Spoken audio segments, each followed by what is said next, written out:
kalau kartu ATM itu ada kartu fisik plus nomor PIN yang kita ingat.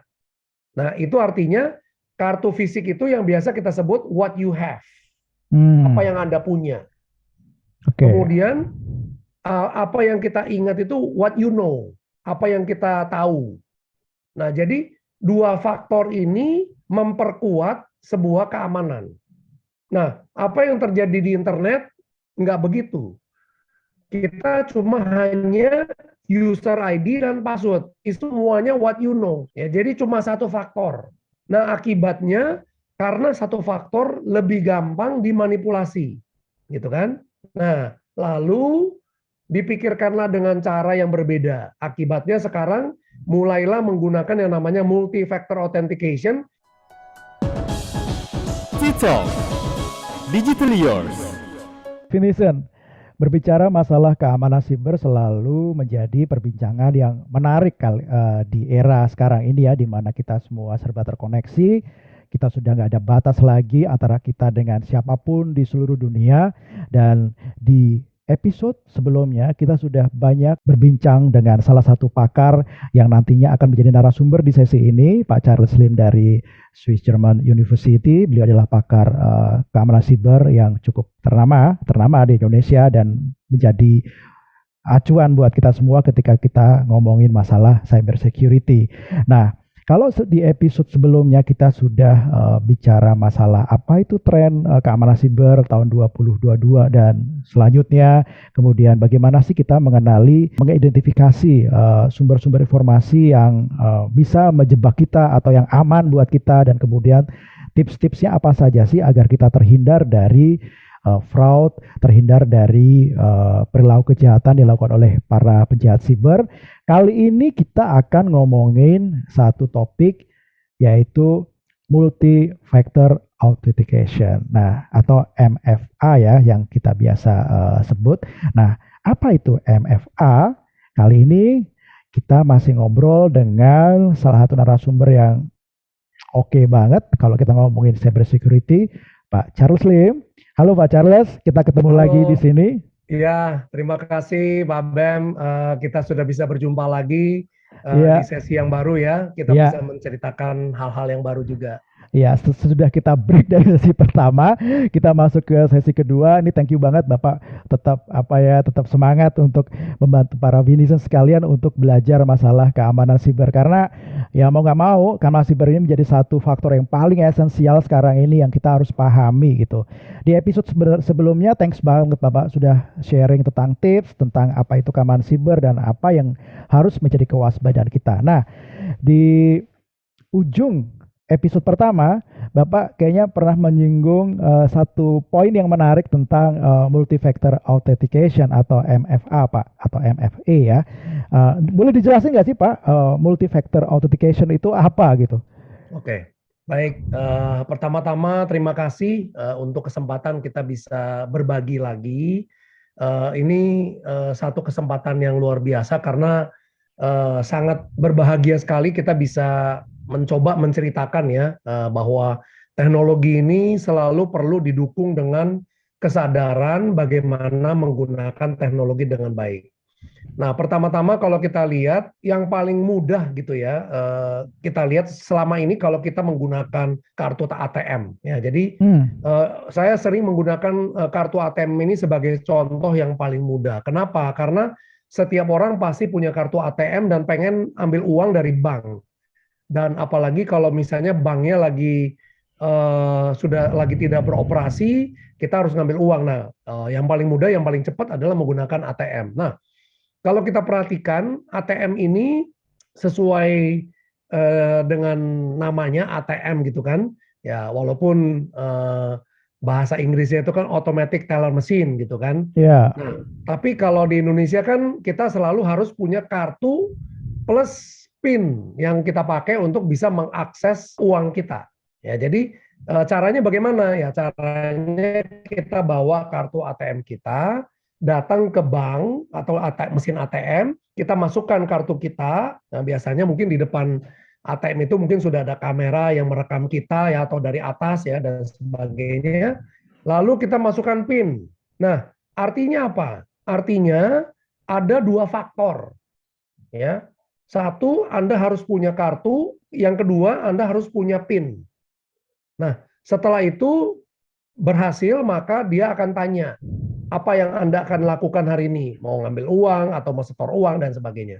Nah, ini yang sudah menjadi kebiasaan standar bank. Ya, bahkan zaman sebelum ada internet pun, ATM ini udah menjadi standar. Nah, problemnya begitu kita masuk ke internet, apa yang terjadi? Kita hanya memasukkan user ID dan password. Ya. Nah, user ID dan password itu kan semua ada di dalam kepala kita. Ya, sama seperti tadi, PIN. Tapi problemnya kita nggak ada yang fisik. Kalau tadi kartu ATM itu kan fisik, ada kartu fisiknya. Ya, jadi dengan kata lain, kalau kartu ATM itu ada kartu fisik plus nomor PIN yang kita ingat. Nah, itu artinya kartu fisik itu yang biasa kita sebut what you have. Apa yang Anda punya. Kemudian apa yang kita ingat itu what you know. Apa yang kita tahu. Nah, jadi dua faktor ini memperkuat sebuah keamanan. Nah, apa yang terjadi di internet nggak begitu.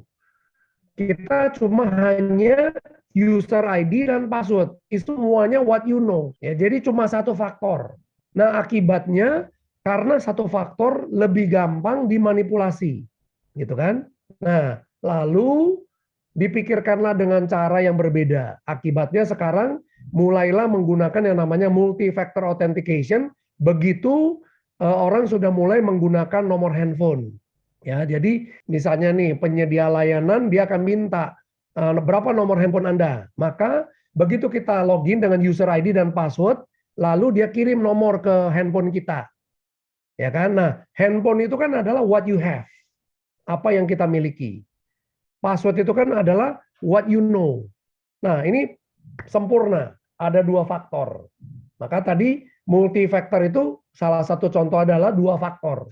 Yaitu password, kemudian salah satunya lagi adalah nomor yang dia kirimkan lewat handphone kita. Karena handphone itu ada di kita, maka kita tinggal memasukkan nomor yang diberikan lewat handphone itu ke dalam sistem kita. Nah, dengan itu dilakukan, maka terjadi yang namanya two-factor atau multi-factor authentication. Nah, kira-kira konsepnya begitu, Pak Bem. Dengan kita melakukan multi-factor, maka pengamanan itu akan jauh lebih baik. Gitu ya. Oke.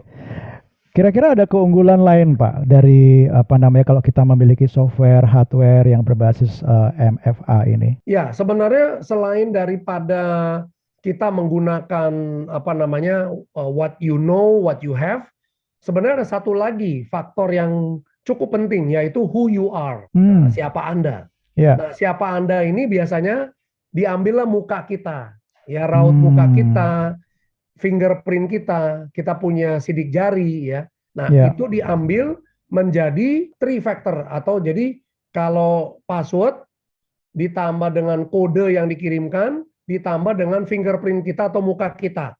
Nah, ini akan semakin memperkuat. Jadi kalau mungkin Pak Bem masih ingat kalau di film-film kan suka mereka nggak hanya menggunakan badge, ya kan? Mereka juga harus menggunakan mata mereka. Mereka buka kacamata, mereka harus scan matanya, ya kan? Atau mukanya ditampilkan, atau pakai fingerprint, ya, dan sebagainya. Nah, ini kan bentuk daripada yang sebenarnya multi-factor authentication. Nah, kita sudah biasa melakukan itu di fisik.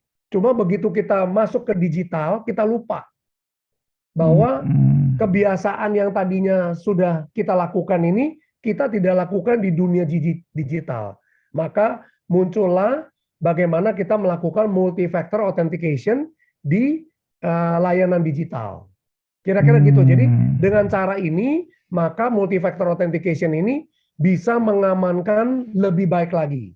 Ya. Dan ini bagian dari tadi, sesi pertama itu kita bicara tentang Zero Trust Architecture. Jadi multi-factor authentication ini akan membantu ke Zero Trust Architecture tadi. Kira-kira gitu. Oke, mantap.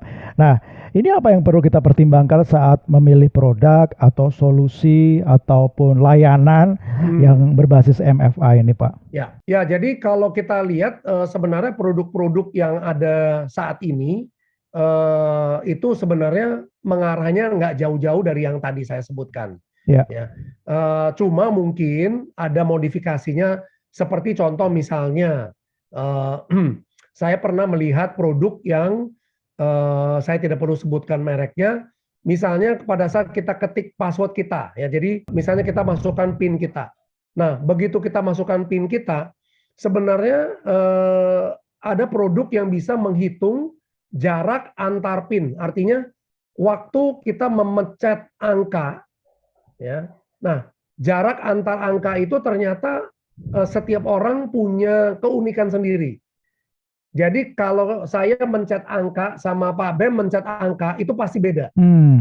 Nah, itu produk yang unik. Nah, ini salah satu produk yang membedakan bahwa saya pakai PIN sama Bapak pakai PIN itu pasti beda. Jadi misalnya saya pakai PIN yang sama nih, ya, dengan PIN yang sama di handphone saya. Terus Pak Bem pencet di handphone saya, pasti tidak akan otentikasi. Kenapa? Karena dia bilang Anda punya cara mencet sama cara mencetnya Pak Charles beda. Oke. Jadi bisa membaca behavior ya Pak ya? Betul. Nah, ini behavior ini menjadi satu tren yang baru. Keren. Ini berkelanjutan lagi ke riset yang lain. Misalnya contoh, biasa kalau di film-film itu mungkin Bapak lihat ada kayak apa namanya X-ray ya, orang kalau melewati satu tempat kelihatan orangnya sedang jalan gitu kan.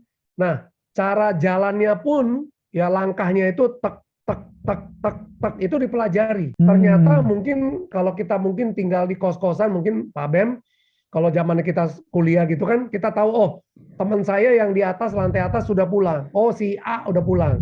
Si B udah pulang. Dari cara jalannya kita udah tahu ini si A, ini si B. Nah, ternyata itu dipelajari, itu benar. Ya. Jadi cara kita jalan ketak-ketoknya ini juga sebuah behavior. Nah, jadi produk-produk multi-factor authentication ini juga mempelajari behavior dari manusia. Nah, ini tren daripada produk multi-factor authentication itu ke arah sana. Mempelajari behavior manusia, bukan saja memang masuk who you are, tapi lebih ke behaviornya, kira-kira begitu. Oke. Ini termasuk dalam membaca ketika muncul misalkan kemungkinan ada serangan gitu Pak, ada orang atau penjahat siber yang mau masuk, kira-kira kayaknya perilakunya kok nggak sama gitu. Nah itu. Nah itu bisa menjadi mereka bisa membaca gitu, sehingga membantu kita untuk memprevent ya Pak ya. Ya. Oke. Jangan sampai autentikasi itu berlangsung gitu kan. Iya, siap. Oke, thank you banget Pak. Semoga tips yang singkat, padat, yang menarik ini bisa menjadi insight kita dalam memahami keamanan siber yang lebih baik lagi. Thank you banget Pak atas sesi keduanya yang singkat, tapi saya rasa ini menjadi satu tips yang menarik yang mudah-mudahan bisa diingat oleh Finison semuanya, apa itu MFA, dan saya rasa memang sudah selayaknya kita di era saat ini harus memiliki satu kewaspadaan, satu pemahaman, dan kalau bisa kita mengimplementasi atau mengadopsi solusi-solusi atau perilaku-perilaku yang makin menjamin keamanan kita. Salah satunya adalah dengan menggunakan hardware, software, atau apapun yang berbasis MFA. Gak usah merasa terrepotkan ya Pak ya, tapi ini menjadi satu hal yang memang mau gak mau memang harus kita lakukan agar data kita aman, kemudian kita bisa terproteksi dan kita bisa terhindar dari perilaku-perilaku kejahatan siber. Oke, thank you Pak Charles. Lain kali mungkin kita akan ngerepotin lagi Pak Charles untuk ngobrolin hal lain. Kalau kita ngomongin keamanan siber ini kan nggak ada habis-habisnya Pak. Selalu ada yang baru. Ya. Teknologi selama masih bergulir ya kita akan bisa banyak bicara masalah teknologi dan bagaimana mengamankan teknologi tersebut. Siap. Jadi jangan bosan-bosan berbagi informasi dengan Finison semuanya. Dan kepada Finison semuanya, kalau Anda punya pertanyaan, punya apapun, komen dan sebagainya, Anda boleh sampaikan di bawah. Nanti kita akan sampaikan ke Pak Charles dan mungkin Pak Charles akan menjawabnya. Dan jangan lupa like, dan subscribe TikTok yang akan menemani kalian untuk belajar teknologi apapun yang sedang tren saat ini.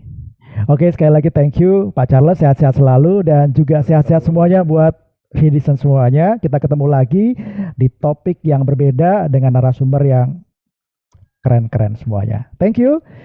Pak Charles, thank you. Vidison, thank you. Terima kasih. Bye. Ya. TikTok Digital Yours.